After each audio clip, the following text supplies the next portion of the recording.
Tall buildings as the chemicals they take us higher. The night's young, it has just begun as she puts her hand in mine.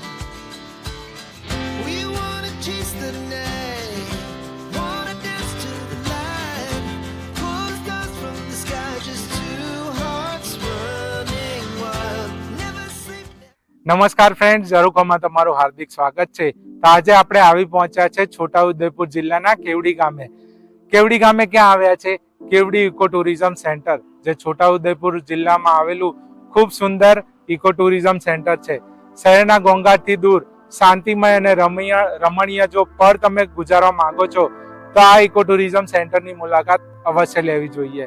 આ eco tourism centre એક forest એરિયામાં આવેલું છે અને આ એક અભયારણ્ય એરિયા હોવાથી અહીંયા જોવા મળતા તમે લેપર્ડ, સ્લોથ ડિયર અને મારી પાછળ દેખાતા ઉડતી ખિસકોલીની પણ મજા અહીંયા માણી શકો છો. ઉડતી ખિસકોલી ગુજરાતમાં તમને આ જગ્યાએ જોવા મળશે અને ખાસ કરીને ઉડતી ખિસકોલી મહુડાના થડમાં બનેલા એક બખોલમાં રહે છે અને મહુડામાંથી મળતા ફળ અને એની કુમળી ડાળકીઓ તેનો ખોરાક છે. તે ખાસ કરીને સાંજના સમયે જ જોવા મળે છે અહીંયા, અને આસપાસથી ઘણા લોકો અહીંયા એ ઉડતી ખિસકોલીનો એક રમણીય નજારો માણવા માટે અહીંયા સાંજના સમયે આવી પહોંચે છે.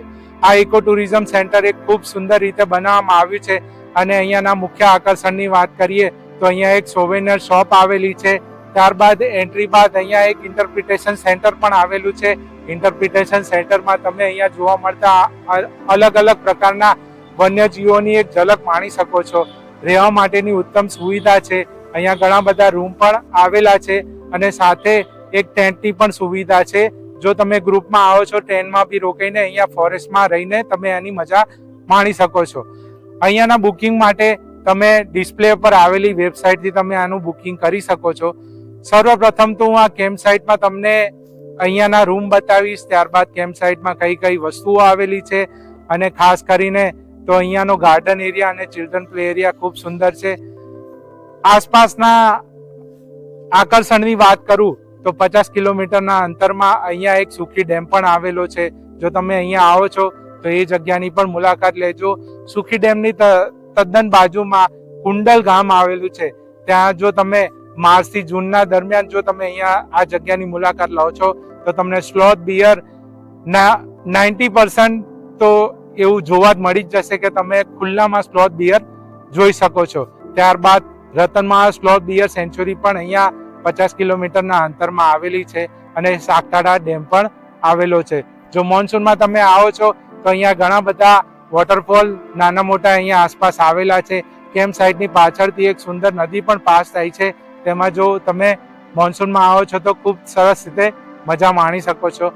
તો આપણે હવે વિડીયોની શરૂઆત કરીશ અને તમને કેમ્પ સાઇટથી પૂરી વિગત બતાવીશ. તો ચલો વિડીયોની શરૂઆત કરીએ.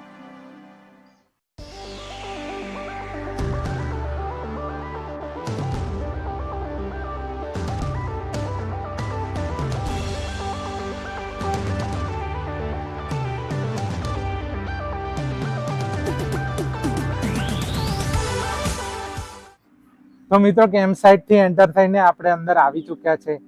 મારી ડાબી સાઈડ જોવા મળતા આ રૂમ ફોરેસ્ટ ઓફિસર માટે ડેડિકેટેડ છે, જે લોકો માટે અવેલેબલ નથી. આપણા માટે રૂમ પાછળની સાઈડ આવેલા છે, હું તમને બતાવીશ. મારી પાછળ જોવા મળતું આ મહુડાનું વૃક્ષ મુખ્યત્વે ઉડતી ખિસકોલીનું ઘર છે. અહીંયા સાંજના ટાઈમે ઉડતી ખિસકોલી જોવા મળે છે. અમે પણ ટ્રાય કરીશું કે ઉડતી ખિસકોલી અમને જોવા મળે છે કે નહીં. જો નસીબદાર હશો તો આ ઉડતી ખિસકોલી તમને બહુ સુંદર રીતે જોવા મળે છે અને આ એક ખૂબ જ રમણીય દ્રશ્ય હોય છે, જે અવશ્ય અહીંયા આવો તો ચૂકશો નહીં. જો અમને પણ જોવા મળી તો આના અમુક ક્લિપ્સ તમને વિડીયોના અંતમાં એડ કરી દઈશ. મારી જમણી સાઈડ ઉપર ફોરેસ્ટ ઓફિસ છે, જ્યાં જો તમે અહીંયા ફોરેસ્ટમાં બુકિંગ કરાવો છો તો અહીંયાની ફોર્માલિટીઝ અહીંયા કમ્પ્લીટ કરવામાં આવે છે. મારી પાછળ દેખાતું એક સુંદર પિથોરા આર્ટ છે. અહીંયાની લોકલ પિથોરા આર્ટ અહીંયા કરવામાં આવેલી છે અને તેની તદ્દન પાસે ઇન્ટરપ્રિટેશન સેન્ટર છે. આ અહીંયા લોકલ આદિવાસી લોકો આ પેઇન્ટિંગ બનાવે છે અને આ એક ખૂબ સુંદર નમૂનો છે આદિવાસી પિઠોરા આર્ટનો. આ મેન્યુઅલી આખું પેઇન્ટિંગ બનાવવામાં આવે છે અને ખૂબ જ સુંદર લાગે છે. હવે આપણે આગળ જઈશું અને તમને ઇન્ટરપ્રિટેશન સેન્ટર બતાવીશ, જ્યાં અહીંયા જોવા મળતા ઘણા બધા પ્રાણીઓની ડિટેલ આપેલી છે. તો ચલો આપણે આગળ જઈએ.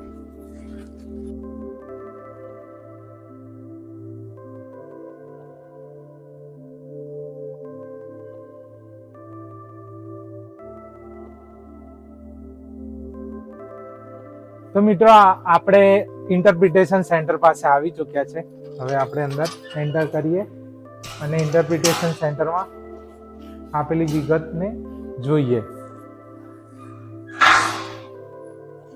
અહીંયા ઇન્ટરપ્રિટેશન સેન્ટરમાં અહીંયા જોવા મળતા ઘણા બધા પ્રાણીઓની ઝલક આપેલી છે. અહીંયા જ્યાં જુઓ તો અહીંયા એક હાયના છે, જેને લોકલ લેંગ્વેજમાં ઝરફ કહેવામાં આવે છે. ત્યારબાદ આ ઇન્ડિયન પાયથન જે અહીંયા પણ જોવા મળે છે. તેની આગળ આપણે જોઈએ તો સામે લેપર્ડ તમને જોવા મળશે.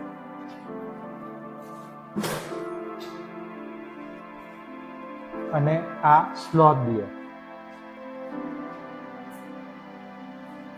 એ સિવાય પણ અહીંયા ડિસ્પ્લે ઉપર ઘણી બધી ઇન્ફોર્મેશન વન્યજીવને લગતી અહીંયા આપવામાં આવેલી છે. જો તમે અહીંયા જગ્યાએ આવો છો તો ઇન્ટરપ્રિટેશન સેન્ટરની અવશ્ય મુલાકાત લેજો. તો મિત્રો, હવે ઇન્ટરપ્રિટેશન સેન્ટરની મુલાકાત લઈને આપણે હવે આગળ જઈશું. તમને અહીંયા આવેલા રૂમ બતાવીશ અને ત્યારબાદ અહીંયા ચિલ્ડ્રન પ્લે એરિયા આવેલો છે તે પણ હું તમને વિડીયોમાં આગળ બતાવીશ. અહીંયા ઇન્ટરપ્રિટેશન સેન્ટરની બાજુમાં એક ખૂબ સુંદર વિગત આપેલી છે. સ્થાનિક નામ દીપડો, તેની જે મુખ્ય ડિટેલ્સ અહીંયા ડિસ્પ્લે કરવામાં આવેલી છે. આ એક મુખ્ય પ્રાણી છે જે અહીંયા જોવા મળે છે. ત્યારબાદ આ સ્લોથ બિયર છે, તેની પણ એક ખૂબ સુંદર વિગત અહીંયા ડિસ્પ્લેમાં રજૂ કરવામાં આવેલી છે. અને ત્યારબાદ બાજુમાં સ્પોટેડ કેટ, આની પણ એક ખૂબ સુંદર વિગત આ ડિસ્પ્લે ઉપર આવેલી છે. સામેનો જે રોડ દેખાય છે ત્યાં બાજુમાં કેન્ટીન આવેલી છે. ત્યારબાદ તેની બાજુમાં ગાર્ડન આવેલો છે અને રૂમ પણ આવેલા છે. તો આપણે એ તરફ જઈએ અને તમને તેની વિગત હવે હું બતાવીશ. તો ચાલો આગળ જઈએ.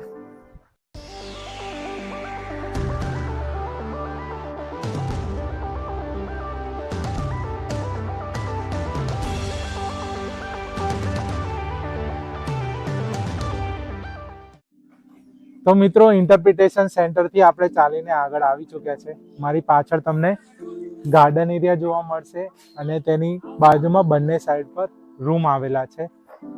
અને મારી જમણી સાઈડ ઉપર કેન્ટીન આવેલી છે. આ એક ખૂબ સુંદર કેન્ટીન છે.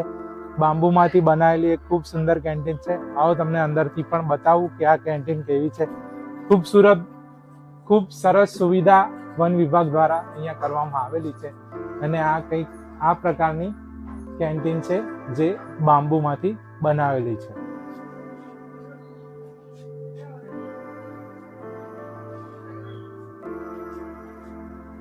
હવે આપણે આગળ જઈએ ગાર્ડન એરિયામાં. તમને ગાર્ડન એરિયા બતાવું અને એની પાસે આવેલા રૂમ બતાવું.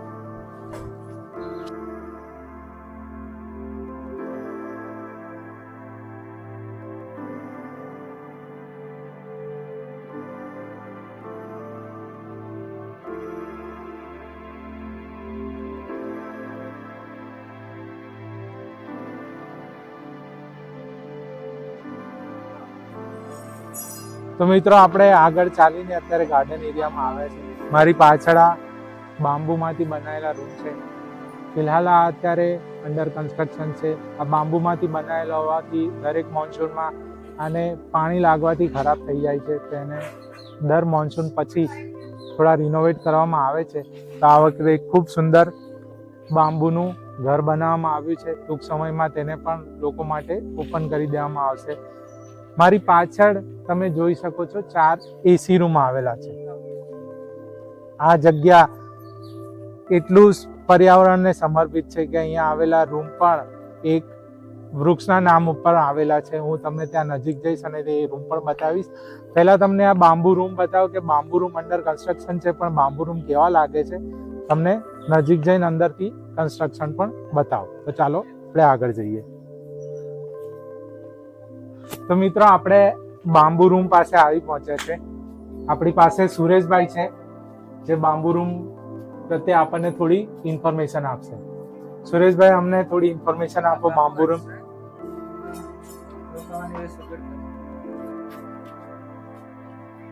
આ એસી રૂમ છે? એસી રૂમ નોન એસી છે, પણ કઈક આ રીતે તમને સુવિધા આ બાંબુ રૂમમાં મળશે. એસી ટૂંક સમયમાં લગાવી દેવામાં આવશે. અને વોશરૂમ કઈક આ પ્રકારના જોવા મળશે. ફિલહાલ અંડર કન્સ્ટ્રક્શન હોવાથી વધારે વિગત તો નથી, પણ કંઈક આ રીતે આ બાંબુ રૂમ તૈયાર થઈને આપણને રહેવા માટે મળશે.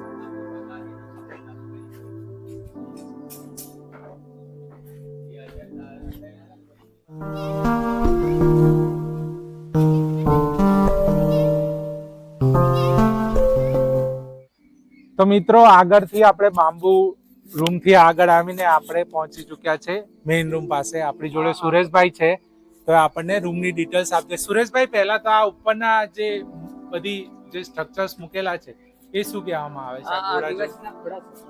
શું છે? આદિવાસીના અમારે આ રીતના ઘોડા મૂકે છે, દેવતામાં. આ આદિવાસી દેવ છે અને જે અહીંયા ઉપર ડિસ્પ્લેમાં મૂકવામાં આવે છે. અને અહીંયા ટોટલ કેટલા રૂમ આવેલા છે? અહીં 4 રૂમ છે સર. હા, અને નામ શું છે બધાના? આસોપાલવ. હા, આસોપાલવ. પછી બીજું બોરસલી, ને કુસુમ ને કેસુડો. કુસુમ અને કેસુડો. ચલો આપણે હવે અંદર જઈશું અને રૂમ જોઈશું.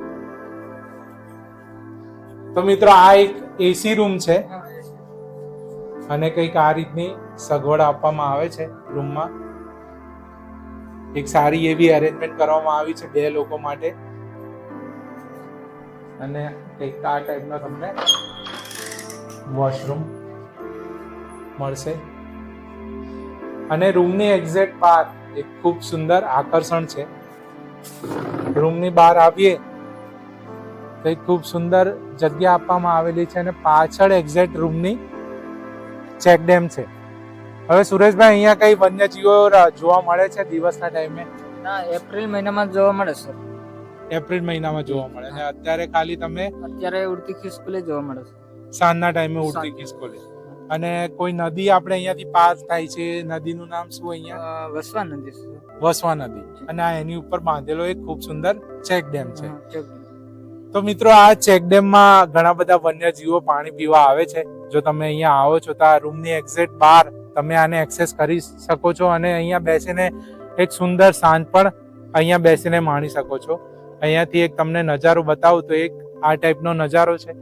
બાજુના રૂમમાં પણ અહીંયાથી એક વ્યૂ મળે છે. આપણે આગળ જઈએ, તમને બતાવું. તો કંઈક આ રીતનો વ્યૂ મળે છે. આ બીજા 2 રૂમ છે આગળ આવેલા અને આ એક ચેક ડેમ છે સામે.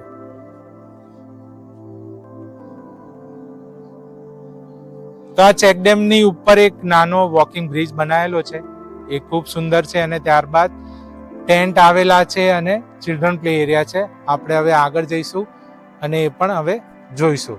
તો ચલો આપણે વિડીયોમાં આગળ જઈએ. Our hearts beat to the city streets. We began to feel the fire. We rise like tall buildings as the chemicals they take us higher.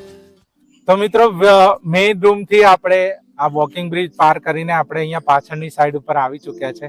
મારી આ સાઈડ ઉપર જુઓ તો આ ચિલ્ડ્રન પ્લે એરિયા છે. ઘણા બધા સ્કૂલમાંથી ઘણા બધા છોકરાઓ અહીંયા આ કેમ્પ સાઇટની મુલાકાતે આવે છે. તો આ લોકો માટે સ્પેશિયલી આ એક ચિલ્ડ્રન પ્લે એરિયા ડેવલપ કરવામાં આવ્યો છે. આ પછી મારી પાછળની સાઈડ ઉપર જુઓ તો એક ઓડિટોરિયમ છે અને તેની સાઈડમાં ટેન્ટ આવેલા છે. તો આપણી પાસે અરવિંદભાઈ છે, તો એમની જોડે આપણે વિગત લઈશું કે આ એરિયામાં બીજું શું શું આવેલું છે. આ એરિયામાં શું છે અરવિંદભાઈ આ બાજુ? બસ અહીંયા કેમ્પ ફાયર બધા આવતા હોય છે ને, હા. ટેન્ટમાં રોકાય અને અહીંયા કેમ્પ ફાયર કરતા હોય છે. ઓકે, અને આ સ્પેશિયલી બાળકો માટે જ છે કે અહીંયા કોઈ બી રોકાઈ ના, શકે? કોઈ બી ટુરિઝમ આવતા હોય તો બધા રોકાઈ શકે છે. અને તેનું બુકિંગ બી ઓનલાઈન જ ઓનલાઈન થાય થઈ છે. શકે છે. બરાબર. હા. બીજું અહીંયાથી 1 KDP જાય છે, જેવું ટ્રેકિંગ માટે પણ લઈ જાય છે. હા, લઈ જાય છે.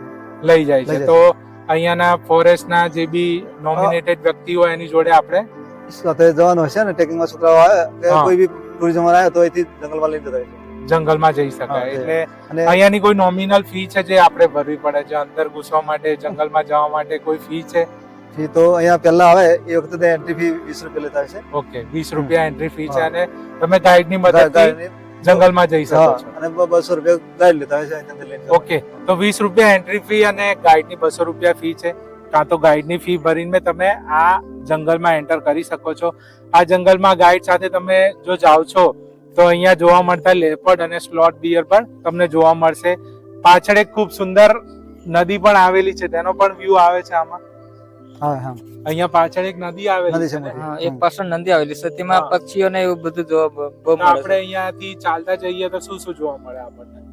પક્ષીઓ જોવા મળે દરેક છે. જાતના પક્ષીઓ બધા જોવા કોઈક મળે દિવસ છે. પ્રાણીઓ જોવા મળી જશે, ઓકે, પ્રાણીઓમાં શું જોવા મળે? રેસ કે દીપડા એવું. દીપડો અને રીંછ. જે હા. સ્લોથ બિયર અને લેપર્ડ અહીંયા પાછળ જો તમે ગાઈડની મદદથી જાઓ છો તો તમને જોવા મળશે. સુરેશભાઈ જે છે આપણા, એ ઘણા બધા વર્ષોથી લોકોને જંગલનો પ્રવાસ લઈ જાય છે. તો સુરેશભાઈ ખરેખર ખૂબ સારું કાર્ય કરે છે. હવે આપણે કેમ્પ સાઇટમાં હવે કોઈ જોવા લાયક કોઈ જગ્યા વસ્તુ કઈ બાકી રહી ગઈ હોય તો? હવે અત્યારે આપણે મેઇન એન્ટ્રી થી આવ્યા, ઇન્ટરપ્રિટેશન સેન્ટર જોયું, રૂમ જોયા, ચિલ્ડ્રન પ્લે એરિયા અને હા. ઓડિટોરિયમ અને પેલું કિચન છે બધા પાછળ kitchen હા, આવેલું. kitchen છે. હા, kitchen. ઓકે. ત્રણસોમાં વધારે માણસ આવે તો જમવા તૈયાર. તો મિત્રો હવે હું તમને આગળ જાઉં અને આગળ કેવી અરેન્જમેન્ટ છે, ટેન્ટ કેવા આવેલા છે, હું તમને હવે આગળ જઈને બતાવું.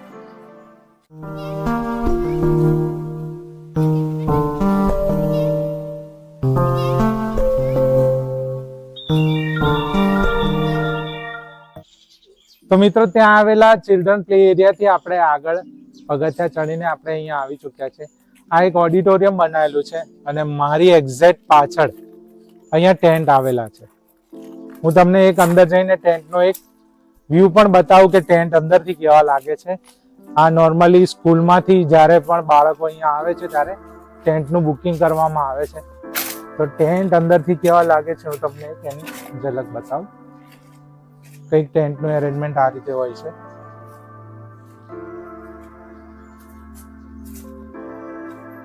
અને અહીંયા ઘણા બધા ટેન્ટ આવેલા છે. મારી આ સાઈડ જોશો તો આ એક ટેન્ટ છે, તેની બાજુમાં બીજો ટેન્ટ આવેલો છે અને મારી એક્ઝેક્ટ પાછળ આ 1, 2 અને 3 આ 3 કેમ્પ ટેન્ટ આવેલા છે. હા, એક ખૂબ સરસ વાત, અહીંયા એક કેમ્પ ફાયર પણ કરવામાં આવે છે. જો તમે ગ્રુપ સાથે આવો છો તો અહીંયા શિયાળામાં એક ખૂબ સુંદર કેમ્પ ફાયરની પણ મજા માણી શકો છો. સાથે સ્પેશિયલી આપણે ટેન્ટમાં નથી રોકાતા હોતા, તો ટેન્ટમાં રોકાઈને પણ એક અનોખો અનુભવ અહીંયા રોકાઈને જંગલમાં આપણે માણી શકીએ છીએ. અહીંયા એક આગળ એક ખૂબ સુંદર મોટો ડાઇનિંગ હોલ પણ આવેલો છે, જે 200 થી 300 વ્યક્તિઓ માટેની કેપેસિટીનો છે. આવો તમને આગળ જઈને પણ એ ડાઇનિંગ હોલ બતાવો.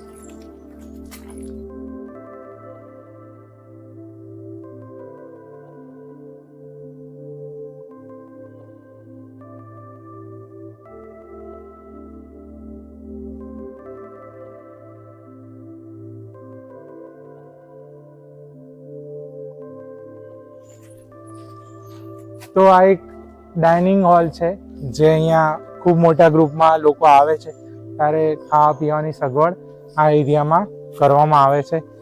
આની સાથે આ કેમ્પ સાઇટનો સફર પૂરો થાય છે. અહીંયાથી હા, એક ખાસ વાત, અહીંયાથી આગળ તમે ટ્રેકિંગ માટે જઈ શકો છો. સામે જે તમને ગ્રીન કલરનો જે ઝાંપો દેખાય છે ત્યાંથી આપણે જંગલમાં ટ્રેકિંગ માટે જઈ શકીએ છીએ. આ જે રસ્તો છે ત્યાંથી આપણે ટ્રેકિંગમાં જઈ શકાય છે.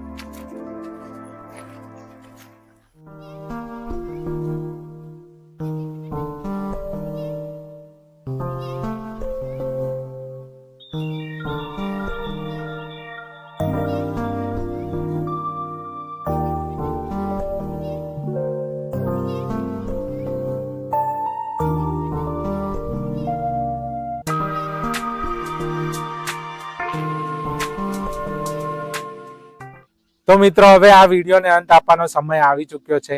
આશા રાખું છું કે કેવડી ઇકો ટુરિઝમ સેન્ટર ખાતેની આ વિગત આપેલી તમને ગમી હશે. જો તમને આ વિગત ગમી હોય તો તમારા એક નેચર લવર ફ્રેન્ડ સાથે અવશ્ય શેર કરજો અને ગ્રુપ સાથે આ જગ્યાની મુલાકાત અવશ્ય લેજો. ફોરેસ્ટમાં રહેવાનો આ અનુભવ ખરેખર અનેરો હોય છે અને આ અનુભવ અવશ્યથી લેવો જ જોઈએ. હવે અમે જઈશું ઉડતી ખિસકોલીને જોવા માટે. આશા રાખું છું કે તમને આ વિડીયો અમારો ગમ્યો હશે. જો તમને વિડીયો ગમ્યો હોય તો વિડીયોને એક લાઈક આપો, શેર કરો અને અમારી ચેનલને સબસ્ક્રાઈબ કરો. હવે ફરીથી મળીશું એક નવા વિડીયો સાથે. ત્યાં સુધી બાય બાય.